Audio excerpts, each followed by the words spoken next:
Welcome to the course TH205 Dispensationalism. This is a 7-week online course offered as part of the Bachelor of Arts in Biblical Studies program here at Southern California Seminary. I'm your professor, James Fazio, and I'm going to try to guide you through this course over the next 7 weeks. I'll be directing you both in your reading and reviewing your summaries that you submit, your written summaries. I'll be offering some questions on the discussion board for you to respond to, and I'll interact with you there. We'll also be doing a couple of special assignments. There is a chart, like a visual pictorial chart that you'll create for week 6. And on the last week, there is a paper due, a term paper, which is supposed to sort of summarize all of your understanding of dispensationalism that you've gained throughout this course. There's a midterm that will be offered at week 4, and there's a final on week 7. And that pretty much sums up what this course is going to offer you over the next 7 weeks. And that's all spelled out in your syllabus for further details. There's a weekly quiz that you'll be taking that will correspond to your reading of the articles and of the textbooks. So that's pretty much it. And if you get that, you've got the course and you've got a pretty good understanding of where we're going. Okay, and I'm hoping to start each week with an introductory video like this, where I just kind of give you an idea of where we're going for that week, what our focus is, what I want you to look for in the reading. And well, why don't we just start today? We're going to start with this week's program. This is understanding the 2 different systems of theology. That's what your reading is going to be about in Reynolds Showers. There really is a difference. It's understanding the 2 systems, dispensationalism and covenantalism. These are theological systems, and they look at the overarching plan or program of God for man that spans the ages, from Genesis to Revelation. It seeks to understand the programs of God for man, beginning with Adam in the garden and all the way through the New Jerusalem. Well, let's just jump right in with an illustration. I want to present you with something, that kind of a challenge here, just something to think about, and should kind of set the stage for the need. Why dispensationalism? Why are we studying such a thing? Consider this for a moment. In the garden in Genesis chapter 1, we see God put Adam and Eve in the garden, and he gave them a diet that consisted of fruits and vegetables. Now, sometime later, roughly 1500 with 2,000 years later, God destroyed the earth with a flood, and coming out the other side of the ark, Noah and his family, God gave them a new dietary regulation. He gave them a new set of standards by which they're to live, and that diet consisted of not just the fruits and vegetables, but also every animal was to be as meat for them. In other words, they were able to eat all animals as well as fruits and vegetables. Now, that lasted for about another 1,500 years, roughly, and then God spoke to Moses on Mount Sinai, giving a new dietary law to the children of Israel, and he told them that they were not to eat all meat, but there were select meats that they could eat, those that were deemed clean, as opposed to those that were unclean. They could eat the clean animals, not the unclean animals. So that was a new shift there in what God was doing with man.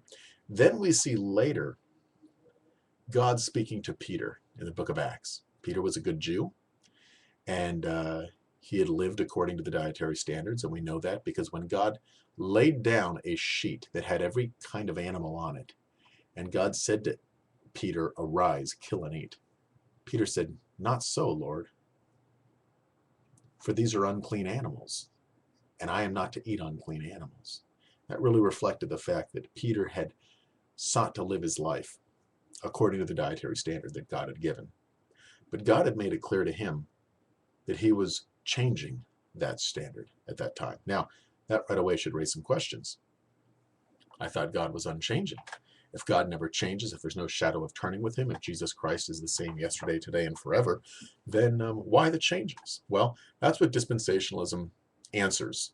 In looking at the scriptures, we seek to understand, why did God give one dietary set of laws for Adam and Eve, another to Noah, another to Israel, and then another to Peter?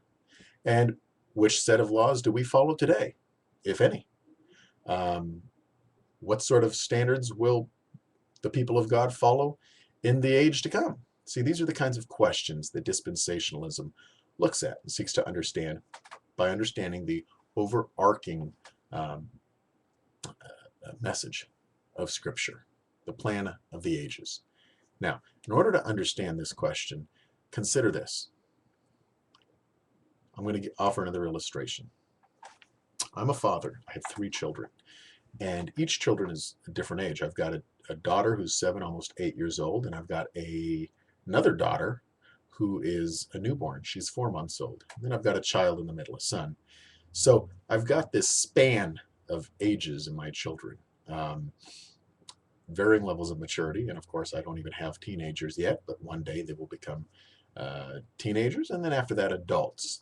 Now, my relationship with those children, with each one, my relationship with them is different. And as they grow, that relationship will continue to change. Now, on one hand, as I just said, our relationship is different. But on the other hand, I'm a father to all 3. I am not any more a father to one than to any of the others. And no matter what stage of growth or development they're at, I will never be anything other than a father to them. And they can never be any more or less my children. That is unchanging.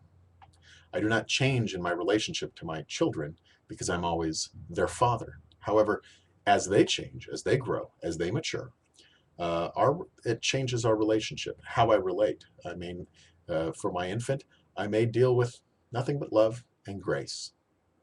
Just feed her, take care of her. That's really all she can handle at that point of infancy. But I have higher expectations for my older children. And there are times when I extract more laws. There are times that I extract more rules. There are times that I extract more leniency and more grace. But the goal is to lead those children into maturity. And again, this is what we're dealing with as we look at dispensationalism and the dispensational scheme of Scripture. As I've said before, it begins in the garden, in Genesis, and it spans all the way through Revelation. Covenantalism also seeks to understand the way God has changed in his dealings with man over the ages. It just understands it differently, and we'll get into more of that in the weeks to come. But for now, I just wanted to throw some questions at you, get you thinking. We'll revisit those questions on the discussion board and elsewhere. We'll talk about it a little more.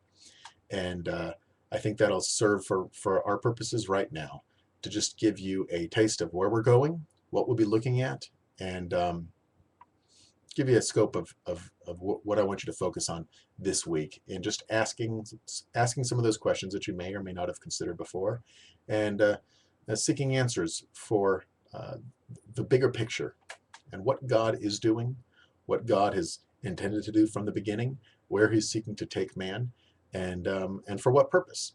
Okay.